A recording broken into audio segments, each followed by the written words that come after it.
Friend, कैसे हैं आप सब लोग। उम्मीद करता हूँ आप सब ठीक ठाक होंगे। आज की वीडियो में करेंगे हम प्रतिशत लाभ और हानि के क्वेश्चंस। तो देखते हैं पहला क्वेश्चन दे रखा है, एक कार को 64,000 रुपये में बेचने पर आदमी को 20% की हानि हुई, तो उस कार का लागत मूल्य क्या था, यानी इसकी कॉस्ट प्राइस क्या थी। उसकी सेल्स प्राइस हमें दे रखी है और वो कह रहा है कि मुझे 20% का क्या हो रहा है, लॉस हुआ है भाई इस पर। तो उस कार का लागत मूल्य क्या था, यानी उसकी कॉस्ट प्राइस क्या थी। ठीक है, देखते हैं। माना कार का लागत मूल्य का मतलब समझते हैं ना, कॉस्ट प्राइस। उसकी कॉस्ट कितनी थी, एक्स थी मान लीजिए हमें। ठीक है, अब इस पर क्या हो रहा है, हानि हो रही है और विक्रय मूल्य भी दे रखा है उसका। पहले लिख लो जो जो चीज़ें रखी हैं। विक्रय मूल्य कितने में बेची उसने गाड़ी, 64,000 रुपये की बेची। सही है। अब उस पर हानि हो रही है 20%। हानि 20% हो रही है, तो हानि किस पे हो रही है, लागत मूल्य पे तो हो रही है उसको। तो इसका 20% निकालो पहले। तो 20/100 इंटू एक्स। सही है ना, 20×5 5 बार कट गया, यानी x/5 ये उसकी हानि हो गई। अब हानि है तो देखो विक्रय मूल्य क्या होता है जब हानि होती है। तो विक्रय मूल्य इज इक्वल टू लागत मूल्य या क्रय मूल्य, कुछ भी कहो, एक ही शब्द है, दोनों का मतलब एक ही है। क्रय मूल्य में से माइनस कर दी हमने हानि। ठीक है ना। तो विक्रय मूल्य दे रखा है आपका 64,000 और क्रय मूल्य यानी लागत मूल्य मेरा कितना है, एक्स है, और हानि कितनी हुई है, x/5। ये बात समझ में आ गई। बस क्वेश्चन खत्म हो गया, समझ लो। अब तो x की वैल्यू निकालनी है, लागत मूल्य पूछा है, वही मैंने x माना है, मेरा आ जाएगा। तो देखो इसके नीचे 1 मान लो, इसको ऐसे ही रखो। अभी एलसीएम कितना आ जाएगा, 5। 1 का 5 बार गया 5, यानी 5x, 5 एकम 5 यानी 1x, यानी 64,000। 5x में से 1x जाएगा, कितना बचेगा, 4x, और नीचे 5 आपका है ही है। क्रॉस मल्टीप्लाई कर दो, इसका मल्टीप्लाई इससे, इसका 1 से, तो ये 4x is equal to 64,000 into 5। तो x इज इक्वल टू, ये नीचे पहुंच जाएगा डिवाइड में। ठीक है, ये कट गया 16,000 बार। 16,000 मल्टीप्लाई 5, 16×5 80, यानी 80,000। ये x की वैल्यू आ गई। x क्या था, मेरा लागत मूल्य था, तो ये मेरा आंसर आ गया। समझ में आ गई बात। अब करते हैं question number second. Question number second को देखिएगा ध्यान से। क्वेश्चन नंबर सेकंड में लिखा हुआ है, एक आदमी ने किसी वस्तु का 3/4 भाग 20% के लाभ पर बेचा और शेष जो बचा था हिस्सा उसका, उसकी लागत मूल्य पर ही बेच दिया। तो ये पूरा सौदा, यानी जो 2 बार भी बेचा है ना, तो पूरे सौदे में उसका वास्तविक लाभ कितना रहा था। ध्यान दीजिएगा इसको अच्छे से। अब हमें ये नहीं पता वस्तु कितनी है, तो दोनों को मानेंगे। देखो, दोनों माना, वस्तु हमारी x है और उसका लागत मूल्य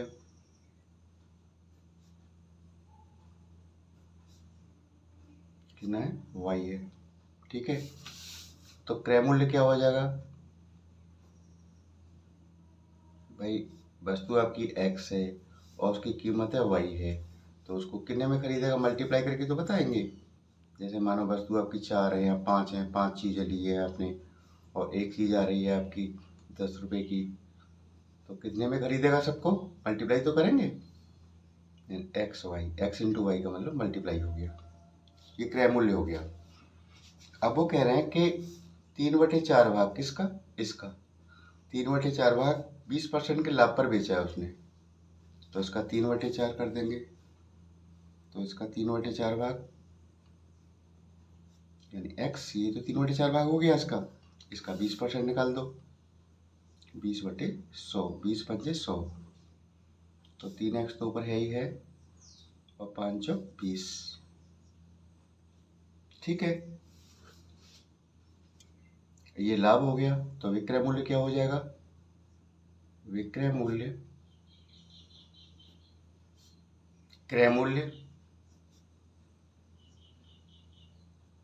प्लस लाभ, यही तो करते हैं हम लोग।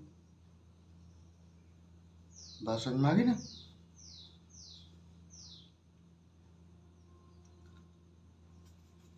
क्रय मूल्य पे निकाला है ना मैंने, तो क्रय मूल्य तो एक्स वाई है ना, तो एक्स वाई रखो ना इसको, जैसे वाई को कैसे छोड़ दोगे।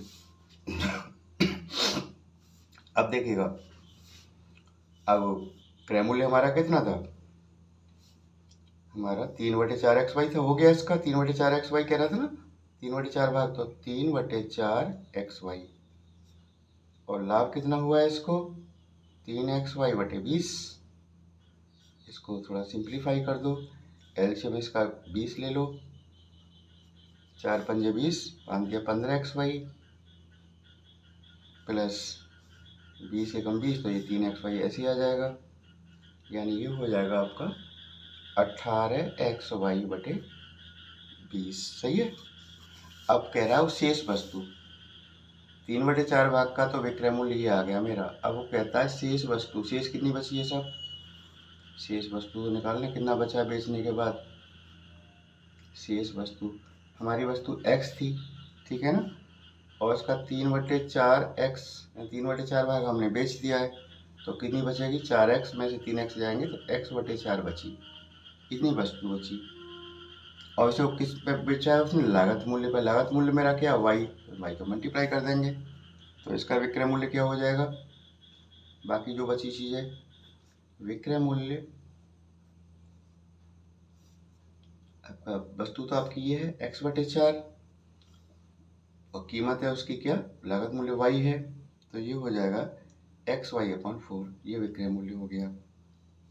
तो देखो, पहले जो उसका 3/4 भाग बेची थी तो विक्रय मूल्य ये आया था, और बाकी जो बची उसका विक्रय मूल्य ये आया, तो टोटल विक्रय मूल्य कितना हो गया दोनों का? कुल विक्रय मूल्य,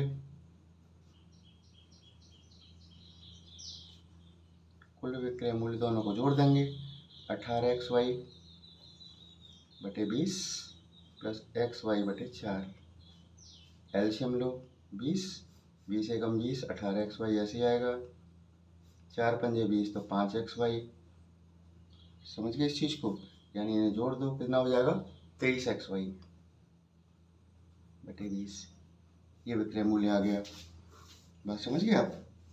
अब देखते हैं लाभ कितना होगा उसको। अब लाभ कैसे निकालते हैं, आपको अच्छे से मालूम है।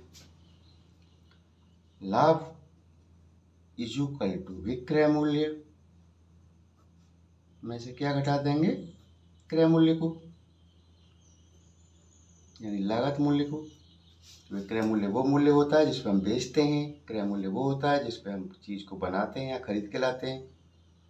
तो विक्रय मूल्य हमारा है कितना? इतना, तो 23XY/20 माइनस, और क्रय मूल्य हमारा कितना था? देखो XY है कि नहीं है भाई, हमें वस्तु पूरी की पूरी XY, उसकी कीमत यही तो है XY, तो कितना हो गया? इसके नीचे 1 मान लो, एलसीएम 20, तो 23XY तो ऐसे ही आ जाएगा, माइनस 1 का 20 बार गया तो 20XY,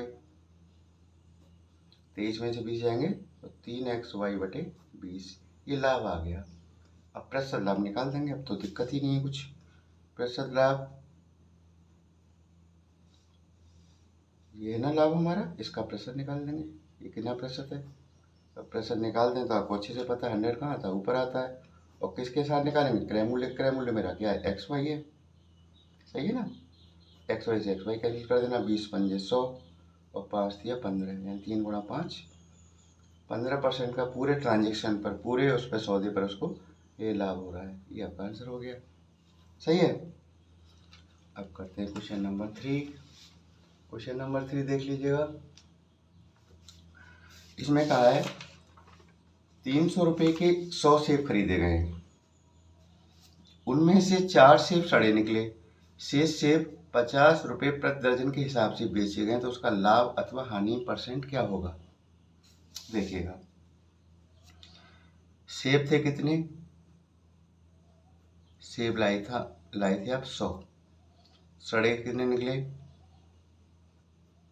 सड़े सेब हैं 4, तो अच्छे सेब, अच्छे सेब हो गए 100 में से, भाई सड़े वालों को निकाल के फेंकोगे आप तो कितने बचेंगे, 96, 96 सेब अच्छे वाले हैं जिन्हें वो बेचेगा। ठीक है, अब इनका कीमत कितनी चुका के आया है, वो 300 रुपया, भाई सड़े तो निकाल दिए उसने, वैसे 100 लाया था 300 रुपये के, लेकिन अब तो 96 ही है ना। तो देखो 96 सेब का क्रय मूल्य, क्रय मूल्य का मतलब लागत मूल्य, कॉस्ट प्राइस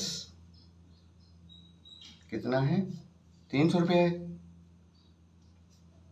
ठीक है, तो अब वो कह रहा है वो दर्जन के हिसाब से बेच रहा है, तो इसमें दर्जन कितनी बिकेंगी, दर्जन कितनी बन जाएंगी, एक दर्जन में क्या होता है 12 चीज़ें होती हैं, कोई भी आप जानते हो, तो इसके हम दर्जन बना लेंगे, 12 से भाग दे दो, 96/2, 12, 12 × 96, 8 दर्जन बन गई। यानी इसे 96 सेब कहो या 8 दर्जन कहो, उनका क्रय मूल्य कितना है, 300 है। ठीक है, अब देखो अब इनका विक्रय मूल्य क्या होगा, अब बेच रहा है वो, विक्रय मूल्य, एक दर्जन कितने का बेच रहा, 50 का, दर्जन मेरे पास कितनी है 8, तो 50 × 8 करेंगे नहीं करेंगे, तो कितना हो जाएगा 400, 400 रुपये के उसने सेब बेच दिए, लाया कितने का था 300 का, और बेच रहा है वो 400 का, तो फायदा हो रहा है ना उसको, लाभ हो रहा है, तो लाभ इज इक्वल टू विक्रय मूल्य, selling price minus cost price, cost price आपकी क्या कहते हैं, क्रय मूल्य। तो विक्रय मूल्य आपका यानी कितने में बेचा उसने, 400 का, खरीद के लाया था 300 का, तो फायदा 100 रुपये का हो रहा है ना, तो प्रतिशत लाभ निकाल दो इसका 100, जब प्रतिशत निकालते हैं तो 100 का क्या करेंगे, मल्टीप्लाई करते हैं ना, बटे क्रय मूल्य आता है 300, तो 2 जीरो से 2 जीरो गई, यानी 100/3, 3 से डिवाइड करेंगे आप तो कितना आएगा, 33 सही 1/3 प्रतिशत का फायदा हुआ उसको। ठीक है ना, तो क्वेश्चन आपका 3 हो गया। अब चलते हैं क्वेश्चन नंबर अगले की ओर। क्वेश्चन नेक्स्ट क्या कहता है देखें,